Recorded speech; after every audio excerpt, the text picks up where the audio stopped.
Hello everyone, welcome back to the English hour. आज हम लोग बात करेंगे द नन्स प्रीस्ट टेल की। द नन्स प्रीस्ट टेल लिखा है जॉफ्री चौसर ने, और ये स्टोरी कैंटरबरी टेल्स का ही एक पार्ट है। कैंटरबरी टेल्स में 24 स्टोरीज़ का एक कलेक्शन है जिसमें कि 29 पिलग्रिम्स है जो कि सेंट थॉमस बैकेट के श्राइन पर विजिट कर रहे हैं। ये एक पिलग्रिमेज यात्रा है। यहाँ पे एक कंपटीशन होता है कि सारे के सारे जितने भी यात्री हैं जाते के समय 2 और आते समय 2, ऐसी टोटल 4 स्टोरीज सुनाएंगे। कैंटरबरी टेल्स में टोटल 24 स्टोरीज है जिसमें कि एक स्टोरी है जिसके बारे में हम अभी डिस्कस करने वाले हैं, जिसका नाम है द नन्स प्रीस्ट टेल। आज हम नन्स प्रीस्ट टेल के साथ साथ उसका प्रोलॉग भी डिस्कस करेंगे, और साथ ही मैं आपको ये बता दूं कि ये एग्ज़ाम पॉइंट ऑफ व्यू से बहुत ही इम्पॉर्टेंट है। और जितनी भी इम्पॉर्टेंट स्टोरीज़ है द कैंटरबरी टेल्स के अंदर, वो ऑलरेडी मैंने मेरे चैनल पे अपलोड कर ली है। आप एक बार उसको जाके देख लीजिएगा, उसके साथ में उसके नोट्स भी हैं। तो स्टार्ट करते हैं हम द नन्स प्रीस्ट टेल का प्रोलॉग। द नन्स प्रीस्ट के पहले मॉन्क ने अपनी स्टोरी फिनिश की थी, जिसकी वजह से सब लोग बहुत दुखी हो गए थे क्योंकि वो बहुत ही सैड स्टोरी थी। तो बीच में नाइट उठ के बोलता है कि बहुत हो गया, ट्रेजेडी, सैड स्टोरी, बहुत सारी ऐसी स्टोरी सुन ली। अभी कोई ऐसी स्टोरी सुनाओ जिसके वजह से सब लोग अच्छा फील करने लगे।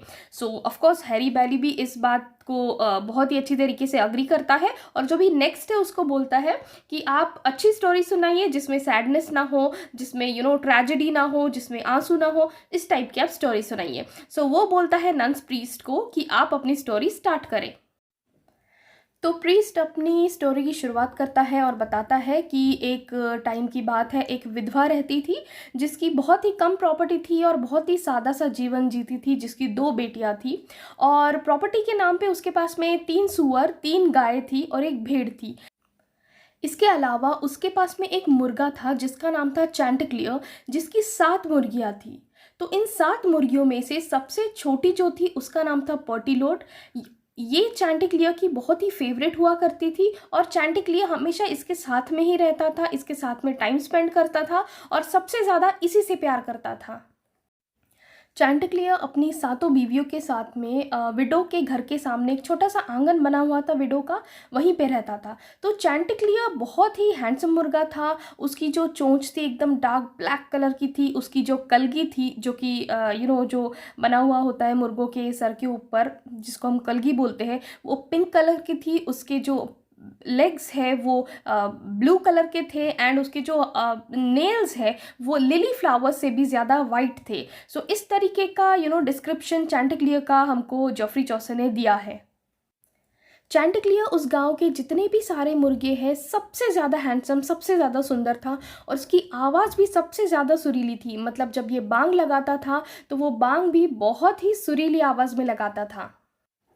एक सुबह क्या होता है, चैंटिक्लियर नींद से बहुत घबरा कर उठता है। तो पर्टिलोट उसको पूछती है, क्यों, क्या हो गया, आप बहुत घबराए हुए लग रहे हो। तो चैंटिक्लियर बोलता है, मैंने एक बहुत ही बुरा सपना देखा जिसमें कुत्ते के आकार का पीले और लाल रंग का जानवर देखा मैंने, जिसके पैर काले थे, जो कि मुझे मार डालता है। ये सुनते ही पर्टिलोट उसके ऊपर गुस्सा हो जाती है, नाराज़ हो जाती है और बोलती है, आप इतने हैंडसम, डैशिंग, आप इतने मस्क्यूलर हो, फिर कैसे आप छोटे से सपने से डर गए। सपनों का हकीकत से कोई लेना देना नहीं है, ऐसा पर्टिलोट चैंटिलियर को समझाती है। लेकिन फिर भी चैंटिलियर उसको एक्सप्लेन करना चाहता है कि नहीं, सपने जो है वो कभी कभी हमको फ्यूचर में क्या होने वाला है वो बताते हैं। लेकिन पर्टिलोट उससे बहुत नाराज़ है कि उसका पति कायर है। वो सोचती है कि उसका पति छोटे से सपने से डर गया, मतलब वो उसका पति जो है उसकी कभी रक्षा नहीं कर सकता। इसकी वजह से पर्टिलोट अभी बहुत ही नाराज़ है। काफ़ी टाइम बीत गया है और अभी गर्मियाँ शुरू हो गई है। तो चैंटिक्लियर और उसकी 7 बीवियाँ, पर्टिलोट भी, सारे के सारे यार्ड में आराम कर रहे हुए होते हैं। उतने में एक रसल नाम का फॉक्स वहाँ पे चुपके से आ जाता है और कहीं झाड़ियों में छुप जाता है। नेक्स्ट डे मॉर्निंग चांटिक्लियर नींद से उठता है और थोड़ा टहलने के लिए यार्ड में यहाँ वहाँ होता है। उसकी नज़र छोटी सी बटरफ्लाई पे पड़ती है तो वो बटरफ्लाई को देखते रहता है। अचानक उसको फॉक्स दिखाई दे जाता है जो कल रात से वहाँ पे छुपा बैठा था। इतने में चांटिक्लियर बहुत ही ज़्यादा डर जाता है। वो अपने सपने के बारे में सोचता है, अचानक से उसको उसका सपना याद आ जाता है और वो बोलता है अरे ये फॉक्स तो उसी टाइप का दिख रहा है। वो बहुत ज़्यादा डर जाता है। उतने में वो फॉक्स धीरे से चांटिक्लियर के नज़दीक आता है और फॉक्स उसके साथ में बहुत ही मीठा मीठा बात करना शुरू कर देता है। फॉक्स बोलता है चांटिक्लियर मैं तुम्हारे पापा को जानता था, तुम्हारे पापा एक बहुत ही अच्छे सिंगर थे। उनके जैसी बांग इस दुनिया में कोई भी मुर्गा नहीं लगाता था और मैंने सुना है कि चांटिक्लियर तुम में भी अपने पापा के गुण आए हैं। तुम भी बहुत ही अच्छा गाते हो, तुम भी बहुत ही अच्छी बांग लगाते हो। इस तरीके की मीठी मीठी बातें वो फॉक्स करने लगा। तो धीरे धीरे चांटिक्लियर का भरोसा उस फॉक्स पे आने लगा और चांटिक्लियर ये सोचने लगा कि नहीं, इसका मेरे सपने से कोई भी लेना देना नहीं है और चांटिक्लियर उसकी बात में आ गया। अब रसल फॉक्स बोला चांटिक्लियर से कि तुम्हारे पापा क्या गाना तो मैं हमेशा सुना करती थी, आज तुम भी मुझे एक गाना सुना दो, काफ़ी दिन हो गए गाना नहीं सुना। अब ये सुनने के बाद में चांटिक्लियर एकदम गर्व से उसकी छाती एकदम चौड़ी हो जाती है। वो आंखें बंद करता है, छाती चौड़ी करता है और गला बहुत सीधा ऊपर कर लेता है और जैसे ही बांग लगाना स्टार्ट करता है फॉक्स उसको गले से पकड़ लेती है। तो जैसे ही रसल फॉक्स जो है चांटिक्लियर को गले से दबोच के लेके भाग रहा था, उतने में सारी मुर्गियाँ चिल्लाई और सारी मुर्गियाँ ज़ोर ज़ोर से आवाज़ करने लगी। इतने में जो हमारी विडो है अपनी दोनों बेटियों के साथ में बाहर आती है। वो टेंशन में हो जाती है कि क्या हो गया है, सारी की सारी मुर्गियाँ इतना डर के चिल्ला रही है। उतने में देखती है कि फॉक्स जो चांटिक्लियर को गले से दबोच के कहीं पे लेकर जा रहा है। तो सारी की सारी मुर्गियाँ अलॉन्ग विथ अदर एनिमल्स, वो विडोज़ की दोनों बेटियाँ सारे के सारे फॉक्स के पीछे दौड़ते हैं चांटिक्लियर को बचाने के लिए।